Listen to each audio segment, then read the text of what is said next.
If we can move on to the German elections, just because Yes. you're quite the expert on this sort of stuff. You've written another piece for Unheard where you've spoken about the fact that one of the German interior ministers, this is Nancy Faeser, the same person who was cheerleading about the reforms under the SPD to German citizenship last year that made it easier for foreign nationals to get dual national citizenship, but excluded anyone on the grounds of anti-racism if they'd ever made a naughty post in the past. And it seems that was more targeted towards German citizens than it was foreign nationals. Anyway, she's set up an Orwellian advice bureau with the Interior Ministry that gives guidance to people who have family members who engage in conspiratorial thinking. And one of the examples you humorously provided of the sort of non-crime hate incident stuff that's outsourced to progressive NGOs, which bang on about misogyny but never mention imported radical Islam, is in 2024 a German chef went to distribute flyers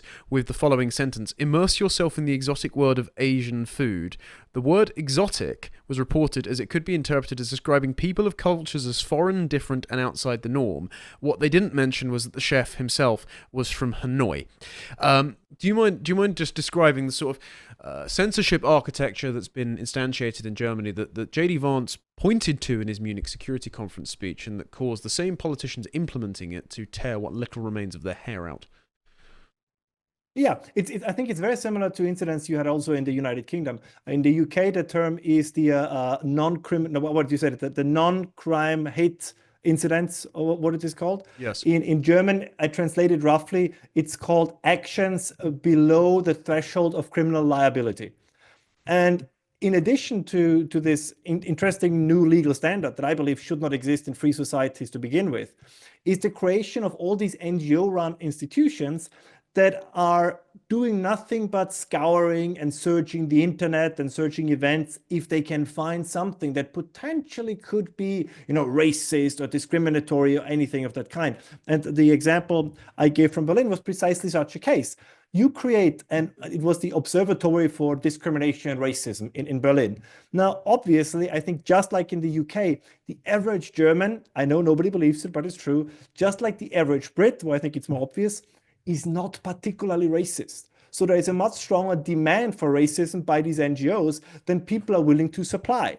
So they have to find all these weird cases, as in this one, when somebody says, can I invite you to a street festival with exotic food in Berlin? And let's be completely honest, Asian food in Berlin is still somewhat exotic. Probably not as much as it was 20 years ago, but it is. And nobody would deem the term exotic as racist or demeaning, but they have nothing else to do. But the problem is that they go back to state authorities, and then state authorities spring into action.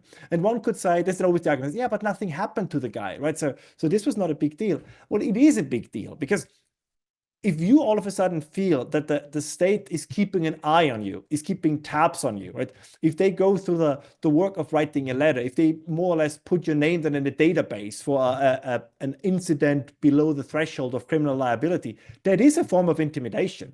It's very similar to what's going on in the UK. If a policeman knocks on your door and says, let's have a conversation about a social media post, but we're not going to arrest you, you still feel intimidated. We had the same case, by the way. This is something that Elon Musk jumped on about last year, where a schoolgirl, she was 16 years old, was posting pro-AFD spots, and you can call it propaganda if you want, but nothing wrong with this, on her social media account.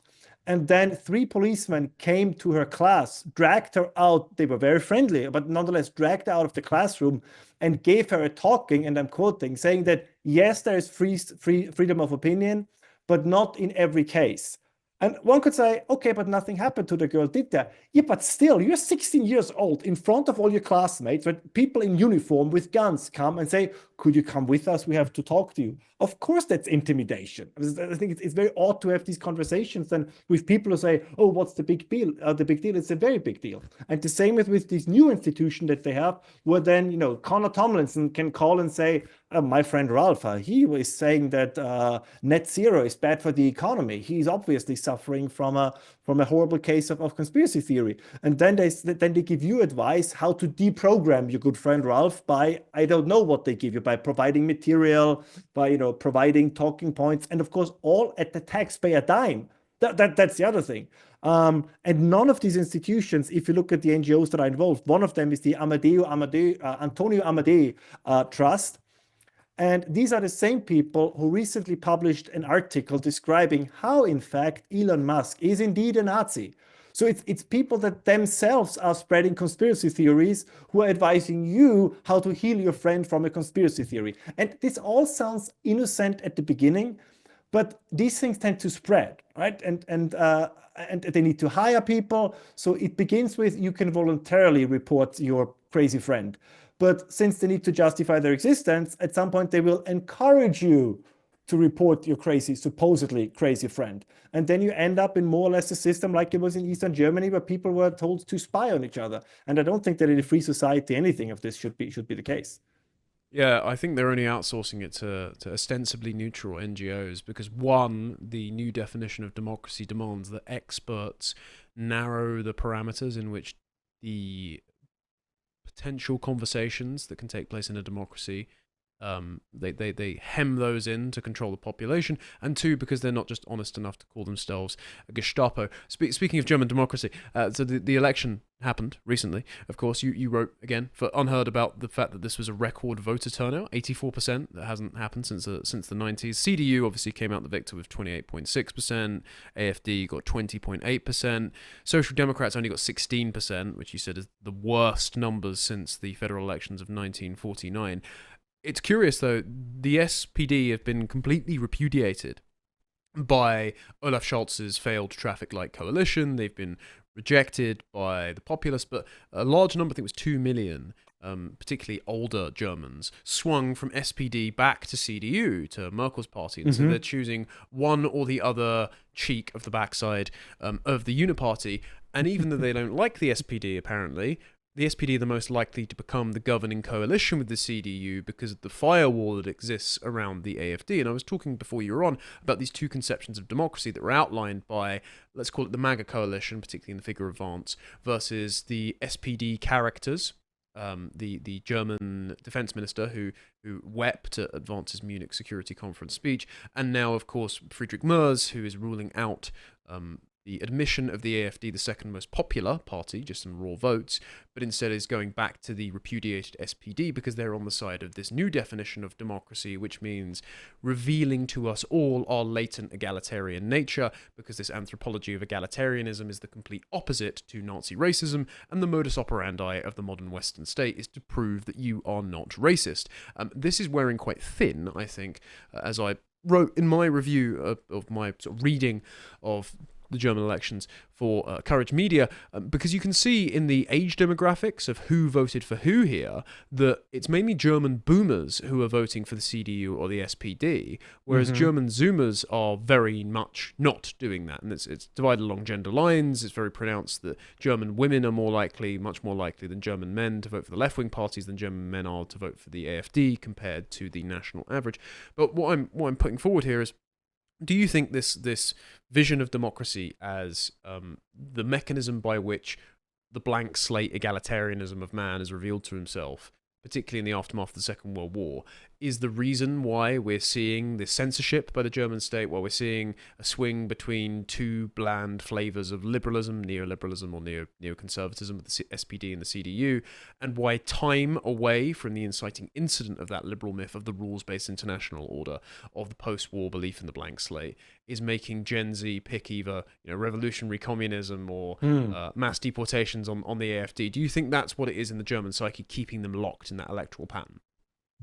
I think yes. First of all, yes, I would absolutely agree with this assessment. But what's interesting, I think that your description of the situation of the Social Democrats was spot on, perfect. It's like you have been studying nothing but German politics. You poor man. But I think you can extend this argument also to the CDU, because yes, they came in strongest with 28 point something percent, or basically the CDU and the CSU, the Bavarian sister party. But this was still the worst result, the second worst result in their party history. So for the SPD, it was the worst result in their party history. For the CDU, it was only the second time that they came in below 30%. So they are now together, right? The two repudiated parties, if you want, are still strong enough to form a government with a bare majority. But as you correctly pointed out, this is just upheld by voters 60 plus. Like once this generation dies off, and I wish everyone a long life, but they will disappear at some point. And I think the speculation wrongly that many in the SPD and the CDU have, that they say yes, yes, but right when those who are 60, when they turn 80, and those who are now 30 turn 50, they will then come back to the SPD and the CDU. I don't think that this is going to happen. So I think that's one of the major issues. And the other one that you also touched upon that is, I think, worth dwelling on maybe a little longer, because similar events are taking place in the UK, is the massive split between male and female voters. Particularly in Gen Z, in the younger generation, I saw this poll from the United States where they asked, do you approve of how President Trump is handling the whole DEI issue? And men say 53% yes, and women say 59% no. Now, yeah, there you on the graph have the same thing happening in Germany by under 30 years in voting. So this is, and we had this fantastic conversation once with you and Carl. I think this was the first time when I was on the Lotus Eaters, right? Kind of the philosophy of what's beyond actual liberalism. And one of the reasons why I find this remarkable, and why I often believe that terms like communism or fascism don't really help us, because I don't know if we ever had a political movement that was so strongly supported by women under the age of 30. I mean, they're really shifting. Like, for example, in Germany, as you said, young men, they all flocked disproportionately to the AfD, but young women flock disproportionately to the Die Linke, which is a quasi-communist party, one has to admit. But it's very odd that among the female population, there is such strong support for parties whose policies, and that's not hyperbolic, that's true, whose policies actually make their life, I would argue, potentially more miserable. Because, as you know also from your work with Anne Hirsch-Charlie, I mean, mass migration has not been very good for women in Europe, I would argue. Yet they tend disproportionately to vote for parties that are either openly for or indirectly for that kind of mass migration, which I find is a very odd thing to observe. But the shift that you were referring to, I think is going to get stronger in the future, because, as you correctly pointed out, the boomers are dying off at some point. So the younger voters, as they get older, I think that the parties that are now supposedly on the fringe will become one way or another the new center. And the other point is to a question about the developments we see. I have this, what I call I have to work on, maybe you can come up with a better name. I call it the humorous dictator theory, or whatever you want to name it. And my theory is that governments that are confident in their power, they tend to be more liberal when it comes to allowing people to speak their mind, because they're not worried that that's a problem. So, for example, I think about the Victorian age, if you want, or Frederick the Great, or you name it, right? Where you had absolutist monarchs, but they were pretty relaxed about free speech and irony and satire, because they were so confident in their position that they more or less said, let the people talk, like nothing can depose me.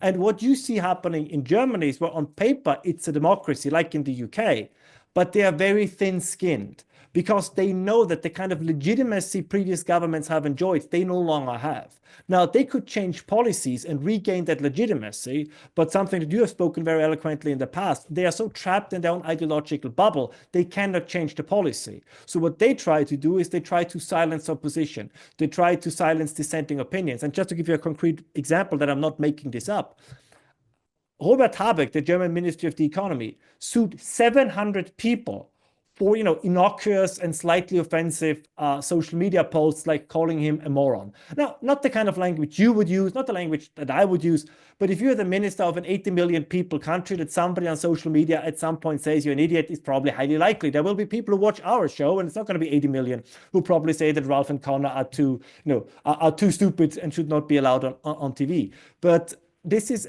a sign of this. And then in the UK, it's the same thing, right? If you start to criminalize the opinion, I think it's a very strong sign that the government in power is absolutely terrified, because they know that they're losing legitimacy. And this is what you see with the Digital Services Act, with all these new laws that they're trying to create.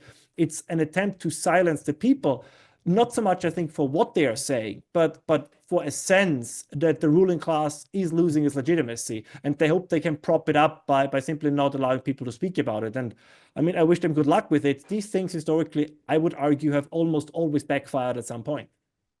Perhaps we can code it something like the court jester rule, the court jester test, Yes. because even the absolute monarch will allow a jester around to make fun of him. As soon as you execute your jester, it communicates a profound amount of insecurity on the part of a ruling power. As far as women coding and running radically left, while they say that young men are lurching to the far right, well, Alice Vidal is a lesbian with a Sri Lankan missus. It's not exactly the best candidate for the second coming of Adolf Hitler. But I would propose that this is parasitizing a kind of maternal instinct for an increasing share of young women who do not yet have their own children, which is the leading predictor of conservatism, is marriage and children among women.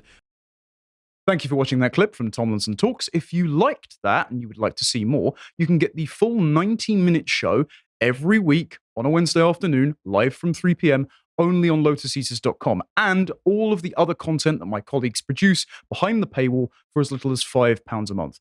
Thank you very much for supporting us, and I hope to see you there. Until next time, goodbye.